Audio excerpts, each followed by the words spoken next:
Hello guys, good morning, welcome back in জয়সাচি। বা কি সুন্দর দেখতে হয়েছে। আমি বলছি তো ভিতরটা লাল হবে, সেই যে জমাটা আমরা খুঁজতাম। যখন ফুটবে তখন ভালো করে দেখাবো। Good morning family. সকালে ওই ফুলটা রেখেছিলাম না, অর্ধেক ফুটেছে, মা বললো পুরো ফুটে গেছে। আমি কি আর থাকতে পারি? এই ফুলটা আমার নেই বলি সেই কালারের। ও, এ তো একদম রাজা হয়ে আছে। আজকে টিফিন করতে করতে এত দেরি হয়ে যাবে ভাবতে পারিনি। আছে কুমড়ো ফুলের বড়া, ডাল আলু সিদ্ধ। আরে কি করছিস তুই এগুলো? আরে কবে বসিয়েছিলি? 3 দিন আগে। কই দেখি দেখি দেখি কেমন হবে। আস্তে আস্তে। ওয়াও,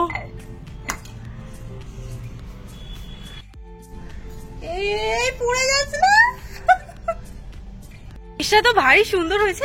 দিদি বললো নীলকণ্ঠ বা অ্যালামন্ডা যে কোনো একটা ফুল নিয়ে আয়।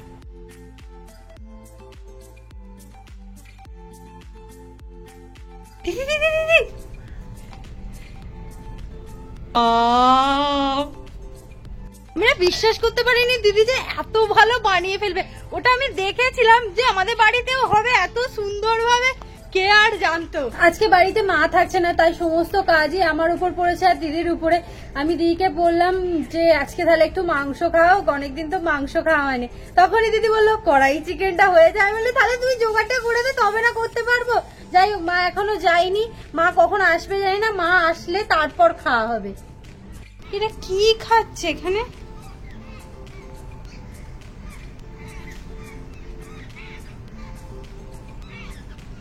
মা বেরিয়ে গেলেই নয়, আমার যত রাজ্যের সমস্যা শুরু হয়।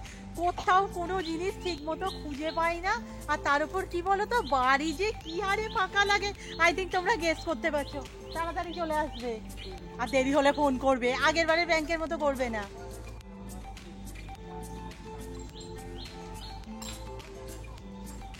দিন যাব শরীরটা না আমার একদমই ঠিক যাচ্ছে না। হালকা হালকা জ্বর আছে, দুর্বলতা বুঝতে পারছি।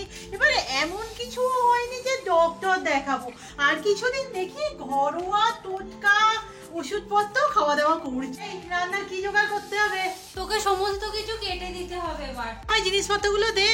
সবে বলতে চাইছি যে মা তো সবে বেরোলো, খাবারটা ঠান্ডা হয়ে গেলে খাওয়া যাবে। দেখ, মা এসে গেলে আরো প্রবলেম হবে। আর 11:30টার মতো বাজে। আই থিঙ্ক থাম্বনেল হয়নি। না, কিছু হয়নি। করছি। এই কড়াই চিকেনটা হয়ে আমাদের এত সুবিধা হয়ে গেছে না, মানে সমস্ত কিছুতেই ওই বসিয়ে দাও। আমি যদিও অতটা পারি না, রূপাই করে, জোগাড়টা করে দিই। দিদি তো এখানে জোগাড় কমপ্লিট করে দিয়েছে, আমি খাবারটা বসিয়ে দিই।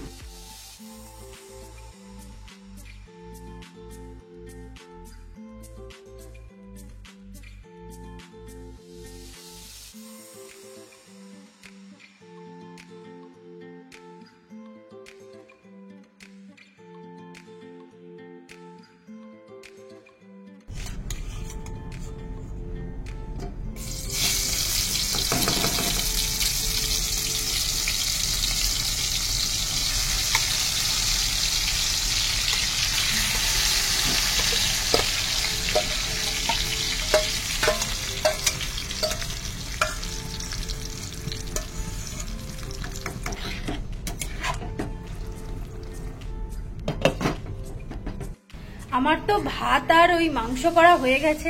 গন্ধটা শুকিয়ে মনে হলো খিদে খিদে লাগছে। যাই হোক, তাড়াতাড়ি যেন মা চলে আসে, আসলেই খেতে বসতে পারি। আর হ্যাঁ, মা চলে গেছে।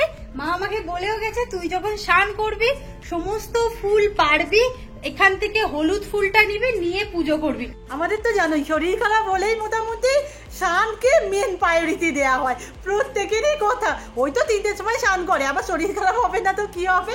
সো আজকে গড়িতে এখনো 1:45টাও বাজেনি, আমার স্নান হয়ে গেছে। আর এই কদিন না মিষ্টির প্রতি এত ক্রেভিং বেড়ে গেছে। ওই দিন ধরো দোকান পুজো ছিল, 14 থেকে 15 পিস মিষ্টি ছিল, সায়ন 6 পিস দিয়ে গিয়েছিল, 20 থেকে 22 পিস মিষ্টি। কদিন গেছে মাঝখানে, একটা দিন গেছে, সোমবার এসেছে, মঙ্গলবার গেছে, আজ বুধবার। ফ্রিজে আর কিচ্ছু নেই। এই যে দোকান পুজোরই লজেন্স পড়ে আছে, আপাতত এটা দিয়েই কাজ চালাবো। মা চলে এসেছে। এক্ষুনি হয়ে গেল? কই দেখি শোন একটু। ও মা, এক্ষুনি হয়ে গেল? আচ্ছা আচ্ছা, এসো এসো, আমরা রান্না সব করে ফেলেছি। বেগুন চারার সাথে লঙ্কা চারাও এনেছো? আর এনেছে গাঁদা। তো এই গাঁদা আমি বাড়ির ভিতরে ভুলেও বসাবো না, সব গাছকে কেটে দিচ্ছে। জয়শ্রী এনেছিল আরো বড় বড়, এগুলোকে আমি বাইরেই বসাবো। এত দূরে দূরে ফুটেছে, পারবো কি করে?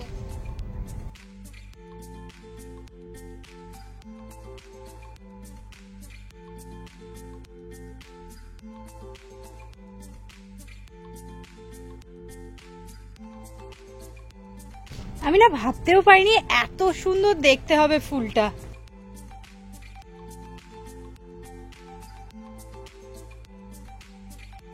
ও মা গো, আজকে কি আমি একটু বেশি লাল করে ফেলেছি মনে হচ্ছে। যাই হোক, আর কিছুই হয়নি, মাংস আর ভাত। মাংস হলে আর কিছু লাগে নাকি? শরীর খারাপের জন্যই কিনা জানি না চোখটা লেগে গেছে, আর উঠেই মনে হচ্ছে গাছগুলো তো পড়ে আছে, এখানে আসার আগে এগুলোকে বসিয়ে দিতেই হবে। আর ভিতরে না বসালাম না, কারণ একটাই, খেয়ে তো সব শেষ করে দিচ্ছে। আমি না, মাই বসাবে।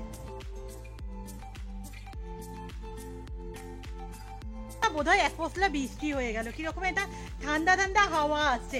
আর যতই বলি বাড়ির ভিতরে বসাবো না, তারপর মনে হলো দুটো বসিয়ে রাখি, আবার এদিকের গুলোও তো চলে যেতে পারে।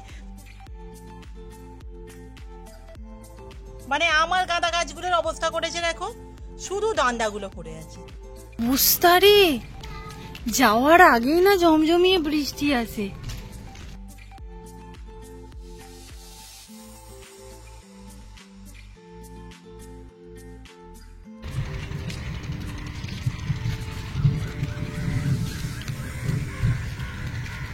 ওয়েদারটা কিন্তু আজকে সেরা সেরা সুন্দর হয়ে আছে, ঝমঝমিয়ে বৃষ্টি নামবে।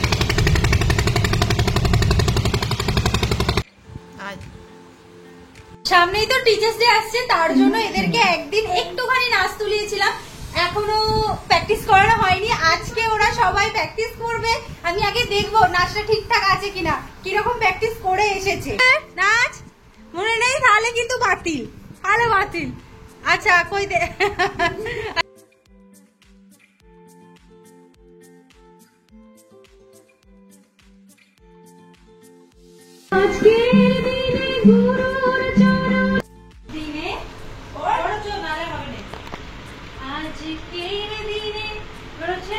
কারণ পা ছুলছে, হ্যাঁ পাটা ঘোরাবো।